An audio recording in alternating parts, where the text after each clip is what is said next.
d'alliance, lettre d'amitié, de respect et de mise en garde au peuple. Je vous laisse face à Yvan Rioufol dans un instant, mais d'abord cette question, Yvan, pourquoi ce souhait ce soir d'inviter Boualem Sansal ? C'est très simple, parce que j'ai un immense respect, une immense admiration pour l'écrivain de langue française, l'écrivain francophone, l'écrivain algérien de francophone, et puis pour le lanceur d'alerte qui, depuis maintenant 20 ans, nous dit que nous ne voyons pas les dangers qui nous menacent en parlant de l'islam qu'il assimile à l'islamisme. D'ailleurs, vous ne faites pas beaucoup de différence. Et l'on ne vous entend pas. Et donc, pour toutes ces raisons, naturellement, Boualem Sansal avait sa place, et une place même privilégiée dans cette émission. Et je le remercie d'autant plus que vous avez accepté de repousser de 24 heures votre départ d'Alger pour venir nous voir en signe d'amitié. Et donc, au nom de cette émission et au nom de CNews, je vous remercie 1000 fois de votre présence qui nous honore. Ma première question, j'aimerais avoir votre sentiment sur ce qui se passe en Iran même, où l'on voit que des femmes iraniennes sont en train de manifester, prennent des risques énormes. Certaines sont tuées d'ailleurs à coups de feu, parce qu'elles veulent précisément enlever leur voile et qu'elles veulent défier l'ordre islamique. Est-ce que vous pensez que l'ordre islamique en Iran, et plus généralement l'ordre islamique dans le monde musulman, peut un jour être ébranlé ? Je n'y crois pas un instant. Et il est dans une phase ascendante, il se consolide de jour en jour, et d'autant qu'en face, les réactions sont pusillanimes, pour ne pas dire quasiment souvent complices. On laisse faire, on laisse avancer. Et donc, l'islamisme, un boulevard devant eux qui n'est pas prêt d'être... C'est assez désespérant pour ces femmes iraniennes qui prennent des risques énormes. C'est désespérant, ça va être très dur pour elles. Le retour de bâton va être très terrible. On a connu ça en Algérie. À chaque fois que nous faisons des tentatives de briser le carcan, le retour de bâton nous ramène quasiment à la période soviétique pour une dizaine d'années. Donc ça va être très, très, très dur pour elles. Il faut être vigilant. Et peut-être essayer d'identifier celles qui sont le plus en danger pour les exfiltrer. Voilà.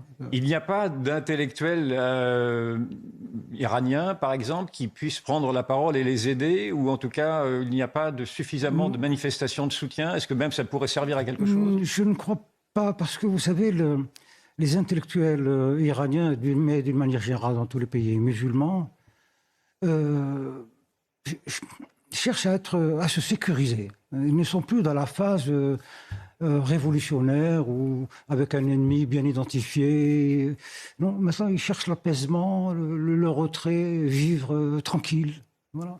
Regardez ce qui s'est passé en Algérie avec 2 années de Irak, 10 millions, 15 millions de citoyens algériens dans les rues, et ils auraient pu chasser le régime comme ça, une fétue de paille. Eh bien non, ils ne demandaient rien d'autre qu'un peu de tranquillité. Et vous êtes la preuve. Alors vous êtes la preuve du contraire, puisque vous habitez en Algérie, vous allez retourner en Algérie, vous vivez là-bas, vous vivez même au cœur du danger, et l'on vous laisse vivre, et vous êtes entendu. Alors je ne sais pas si vous êtes entendu en Algérie, mais vous êtes entendu, vous êtes écouté en Europe, et en tout cas en France. Ouais. Donc vous représentez ce que vous dites qui n'existe plus. Vous êtes cette résistance. Vous savez, pour le régime algérien, je suis une caution. Le régime algérien se plaît à répéter partout, dans toutes les enceintes, nous sommes une démocratie, on se flatte, le pouvoir officiel se flatte d'être un véritable démocrate, et à chaque fois on dit, regardez. Vous êtes la caution. Je suis la caution, regardez. Il y a des gens, des intellectuels comme Boualem Sansal qui n'arrêtent pas de nous éreinter, qui éreintent l'islam, qui nous touche vraiment dans nos profondeurs, et qui est là, qui va, qui revient.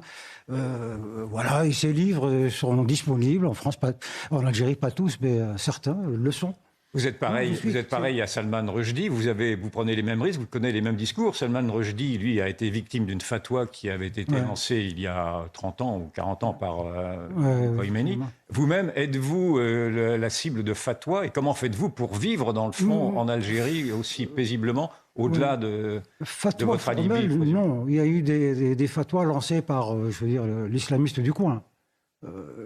Une fatwa, c'est un acte juridique important. Hein. Donc il doit être pris par une autorité qualifiée, un mufti, un grand imam, ayant une aura, étant crédible, donc ayant les qualifications juridiques pour émettre une fatwa. Et la fatwa ne devient exécutoire que lorsque la fatwa est enregistrée officiellement par... D'accord. Voilà. Donc vous n'avez pas eu cette fatwa officielle. Oui, cette fatwa formelle, je ne l'ai jamais. Mais en revanche, j'en ai plein par-ci, par-là, à travers les réseaux sociaux. Ça me fait plus souvent sourire. Enfin, on est tout de même subjugué par votre courage. Je ne sais pas comment vous devez... J'imagine que vous êtes également traversé par la peur. Il semblerait à vous voir aussi serein que c'est quelque chose qui vous indiffère, cette peur. Je ne veux pas voir la peur, parce que si on écoute sa peur, on ne fait rien. Donc, je ne l'écoute pas, je me ferme les oreilles. Il y a des moments, c'est vrai. En fait, c'est ma femme qui endosse la peur. C'est elle qui supporte ça. Moi, j'ai décidé, une fois pour toutes, de ne pas accorder d'importance à cela, et puis advienne que pourra, et puis c'est tout, quoi.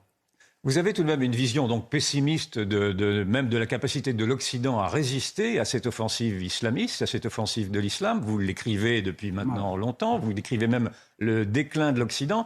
Or, aujourd'hui même, les élections italiennes vont montrer, a priori, avec la victoire des droites rassemblées, que vous avez tout un peuple qui se réveille, un peuple qui rejette justement cette idéologie multiculturelle qui a fait, de mon point de vue, le lit de l'islamisme. Est-ce que vous ne pensez pas qu'il puisse y avoir une vision optimiste à cette résistance des peuples européens qui se dessinent face à l'islamisme?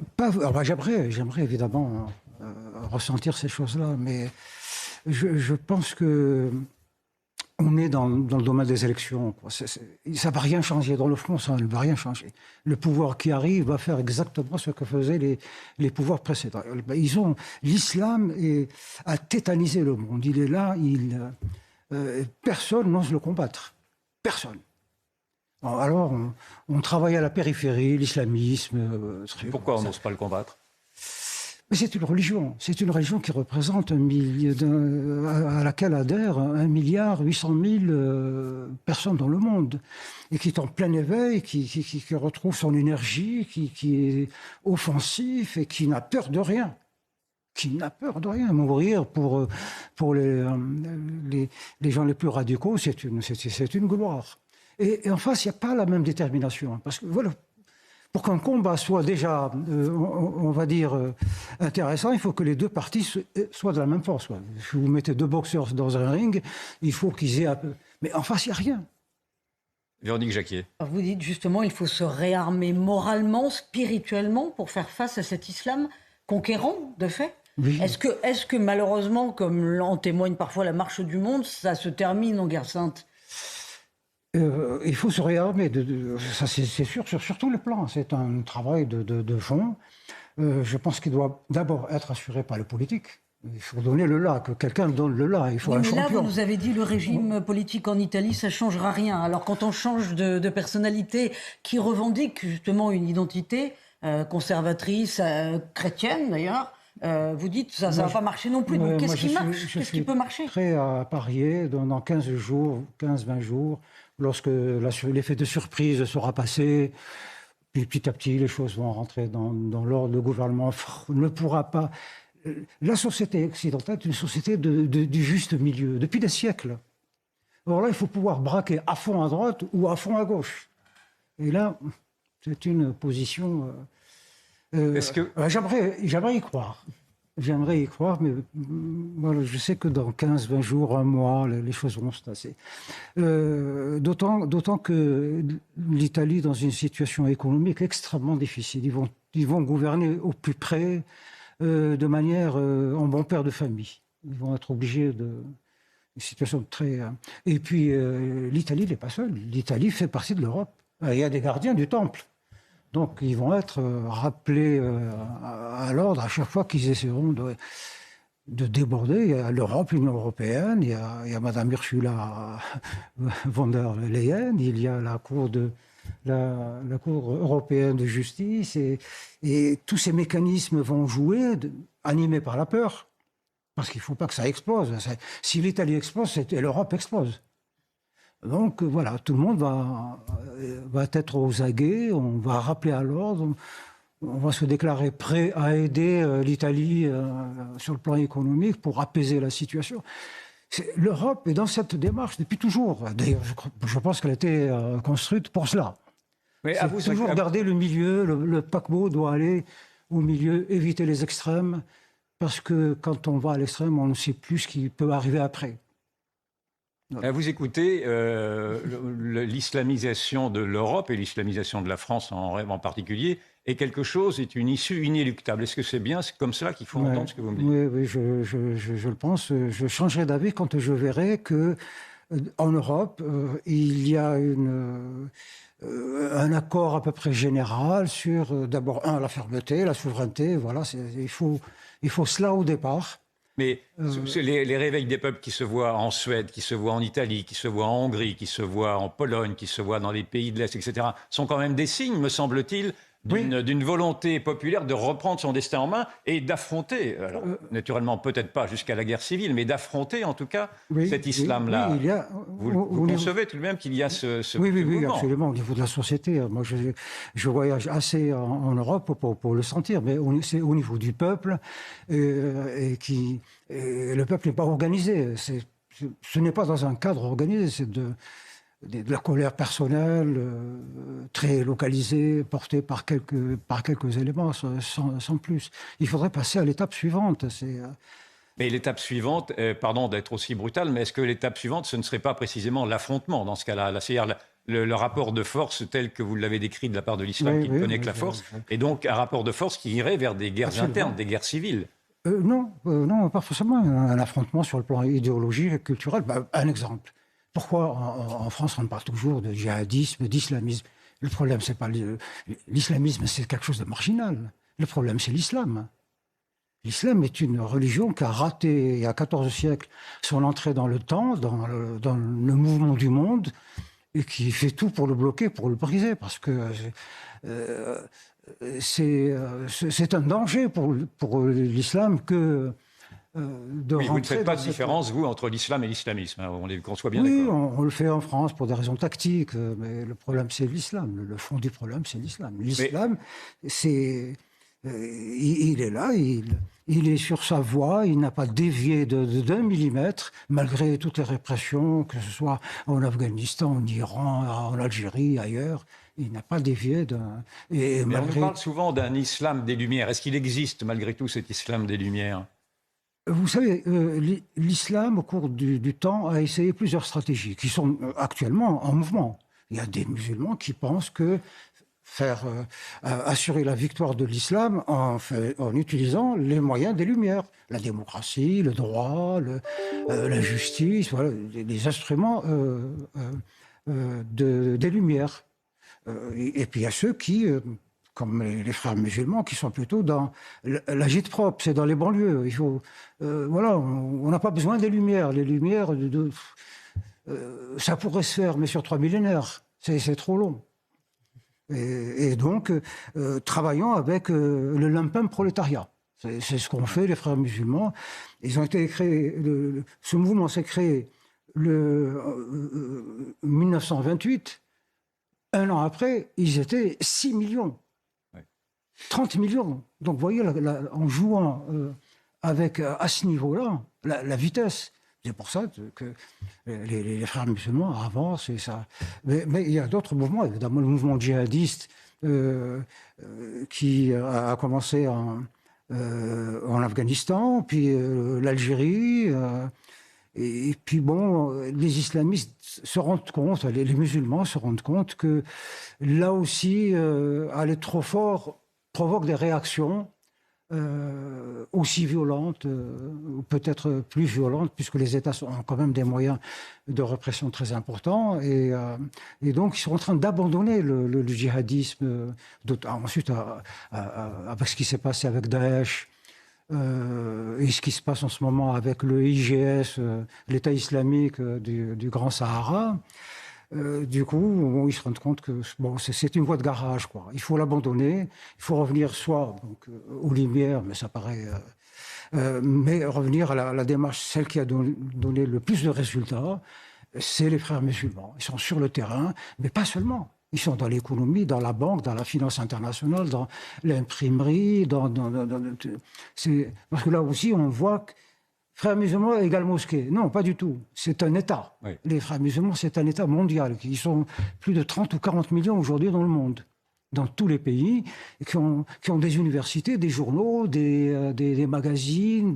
Je crois que les frères musulmans éditent plus de livres que la France. Oui. Est-ce qu'on peut attendre des Français musulmans, de certains Français musulmans, ceux qui se reconnaissent dans la République et dans la laïcité, qu'ils fassent connaître, dans le fond, leur réticence à cautionner une religion qui dérive et qui les caricature? Est-ce qu'il peut y avoir un espoir de mobilisation d'une partie de ces Français musulmans? Je pense que beaucoup de musulmans ont envie de participer et ils se sentent coupables d'être silencieux, d'avoir cautionné tout. C'est vrai que nous, les intellectuels musulmans, nous avons tout cautionné.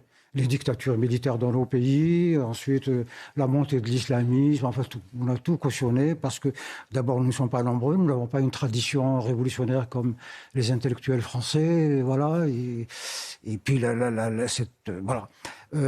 Et donc ils ont envie ils ont déjà conscience qu'ils représentent quelque chose, une force. Ça, ils le sentent bien. Oui, quand même. Et quand même. Donc oui. ça pourrait être un élément d'éveil. On voit beaucoup de musulmans aujourd'hui participent, jouent le jeu politique, ils sont dans le Parti socialiste, voilà. Même au Rassemblement national.